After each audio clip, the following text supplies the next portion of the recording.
মধুরেণ সমাপয়েত। ভারত যদি চ্যাম্পিয়ন্স ট্রফিতে চ্যাম্পিয়ন হতে না পারত তাহলে কিন্তু বড়সড় বিতর্ক তৈরি হতো ভারতের মাটিতেই। যেহেতু জেতা হয়ে গেছে তাই এখন আর কোনো সমালোচনার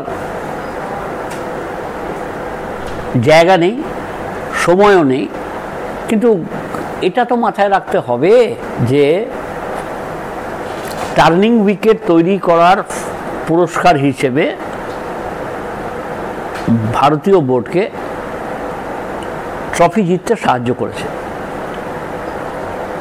আপনি পাল্টা বলতে পারেন একই পিচে যখন অন্য বোলাররা খেলেছে, অন্য ব্যাটাররা খেলেছে, তখন তারাই বা কেন স্পিন করাতে পারেনি, বা তাদের ব্যাটসম্যানরা স্পিনের সামনে আরও চওড়া ব্যাট করে খেলতে পারেনি।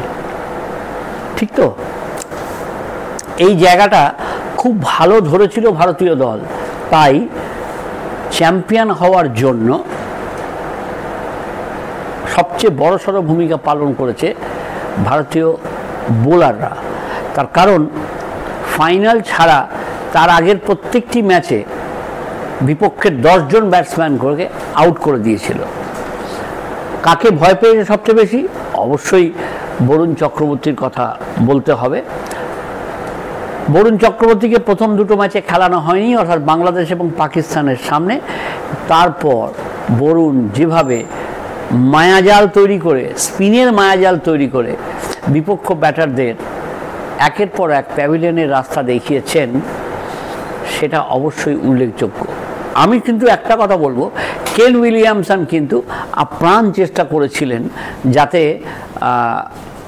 ঠিকঠাক খেলা যায়, এবং তিনি বরুণের সামনে একেবারেই অপ্রতিভ ছিলেন না, এটা একটা বড় কথা। কিন্তু কথা হচ্ছে যে ফাইনাল ছাড়া রোহিত শর্মাকে কি দারুণ ফর্মে মনে হয়েছে? আপনারা বিচার করবেন।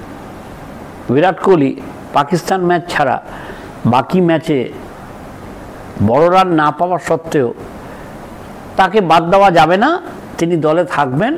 তিনি ক্যাচ ধরার ক্ষেত্রে মোহাম্মদ আজহারউদ্দিনের 156 ক্যাচের রেকর্ডটি টপকে গেছেন। এইগুলো তো আছেই। ব্যাটিং খুব ভালো হয়নি, এটা মাথায় রাখতে হবে। শ্রেয়াস আয়ারের ইনিংসগুলো সত্যি সত্যি চাপা পড়ে গেছে, কিন্তু he played a magnificent role. অবশ্যই 5 নম্বরে নেমে অক্ষর প্যাটেলের ব্যাটের হাতটা যে আরও মজবুত হয়েছে সেটাকেও অস্বীকার করা যাবে না। তাই হার্দিক পান্ডিয়ার মতো ব্যাটারদের অনেক পরে নামতে হয়েছে, তা হোক। কিন্তু এই যে নতুন ভাবনা, এই যে নতুন কি বলবো ভাবে শিখিয়ে দেওয়া, এবং সেই অনুযায়ী অর্থাৎ পরিবর্তিত পরিস্থিতিতে কি কি করতে হবে, এটা যেন অলিখিতভাবে সবাই জানতেন, এবং জানার ফলে এমনকি ফাইনালে পর্যন্ত শেষ 10 ওভারে কিন্তু একটা ধুকপুক করছিল যে হবে তো। যদি হার্দিক পান্ডিয়ার 6 গুণও সেমিফাইনাল এবং ফাইনালে না আসতো তাহলে কিন্তু চাপটা আরও বেড়ে যেত। সুতরাং একটা অলরাউন্ড খেলার মধ্যে থাকতে হয়েছিল ভারতকে, অলরাউন্ড খেলা। তার কারণ ব্যাটিং করতে হবে ভালো, বোলিং করতে হবে ভালো, ফিল্ডিং করতে হবে ভালো, ক্যাপ্টেন্সি ভালো হয়েছে, সব মিলিয়ে। এবং উইকেটের যে মানে কি বলবো, মন্থর উইকেটে বল টার্ন করছে খুব বেশি নয়, এটাতেই ভারতীয় দল বাজিমাত করেছে।